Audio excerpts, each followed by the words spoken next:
गाड़ी कौन करेगा? गाड़ी गाड़ी में रहेगी।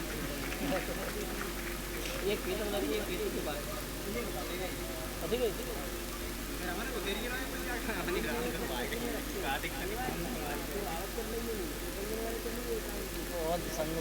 और ये अंजलि शास्त्री जी कटेना से ये एक तस्वीर दे करके पीताम्बर डाल करके और हमारे समस्त स्टाफ को सम्मानित करने के बाद जोरदार तालियां बजाएंगे।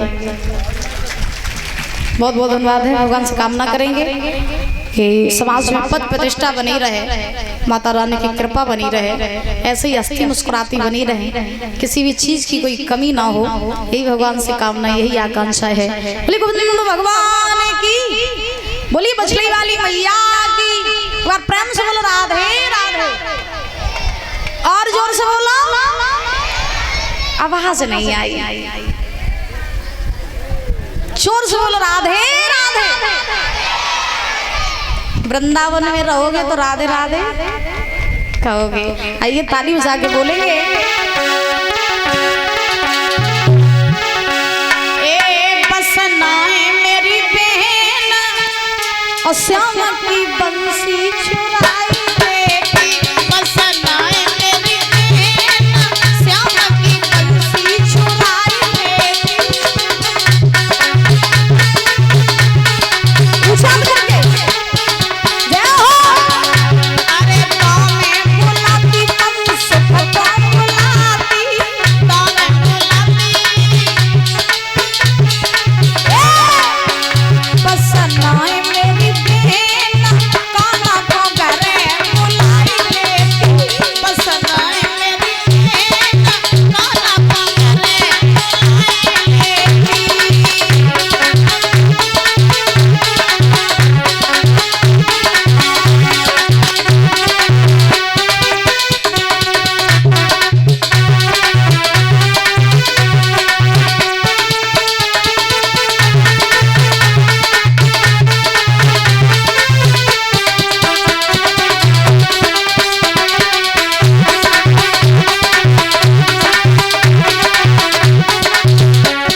माखन मिश्री,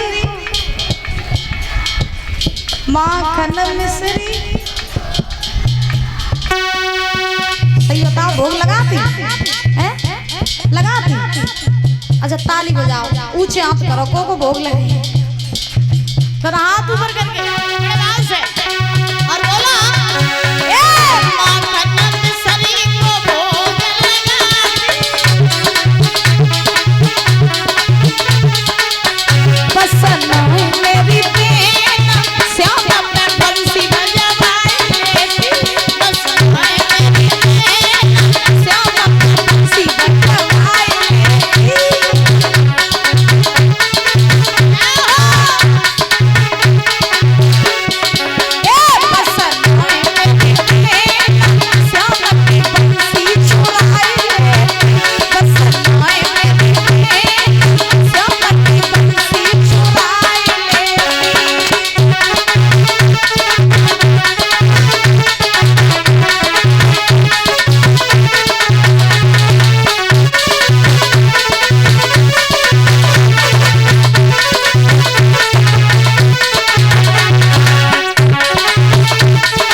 बोलिए राधा रानी सरकार की जय जय श्री राधेश्याम।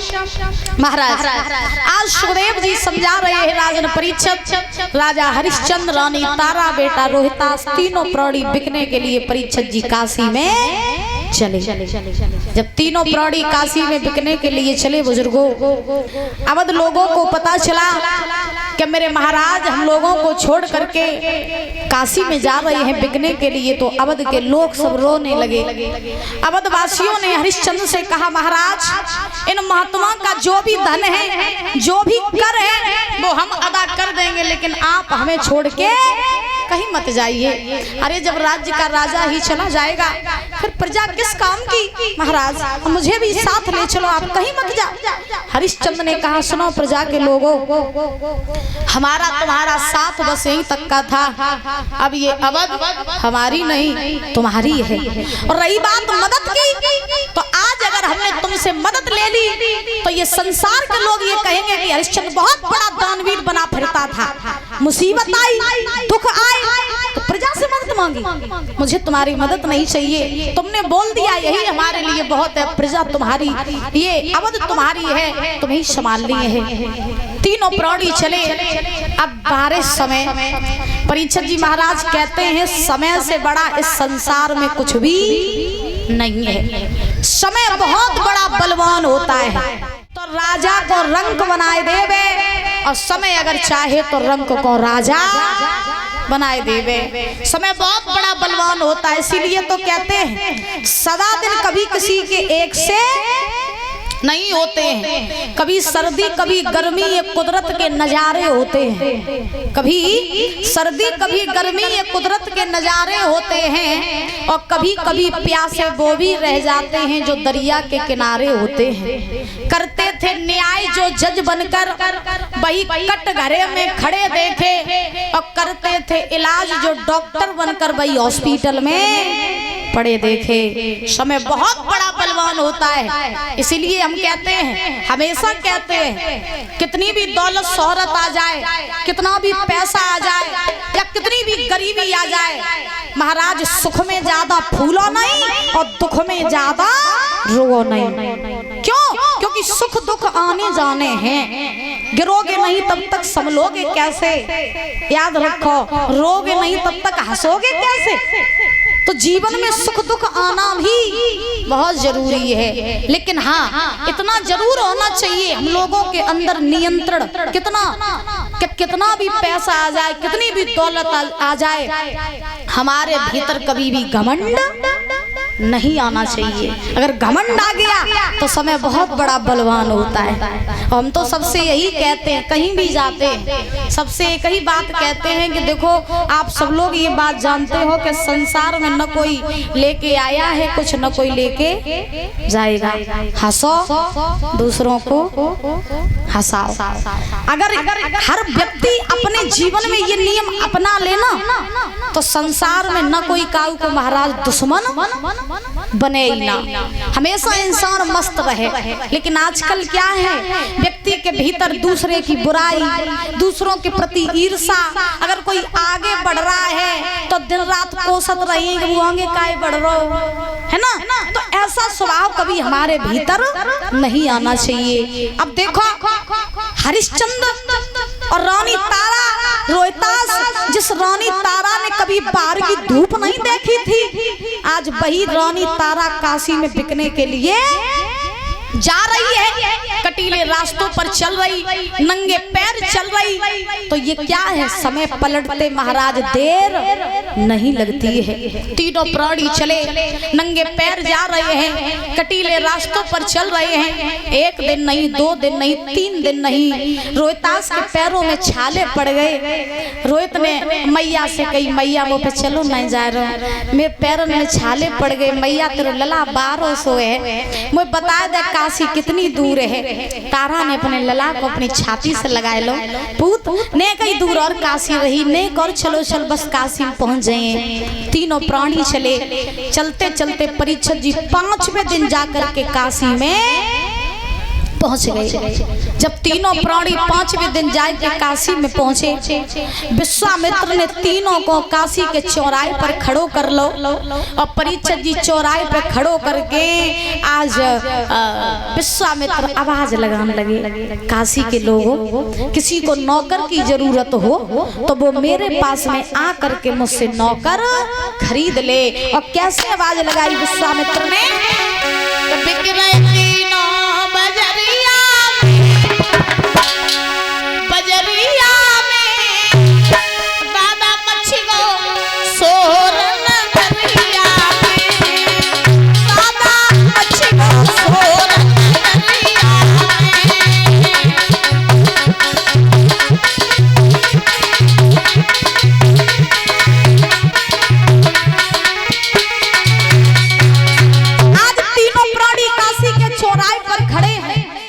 विश्वामित्र आवाज लगा रहे हैं, किसी को नौकर की जरूरत हो तो वो मेरे पास में यहाँ करके मुझसे नौकर खरीद ले।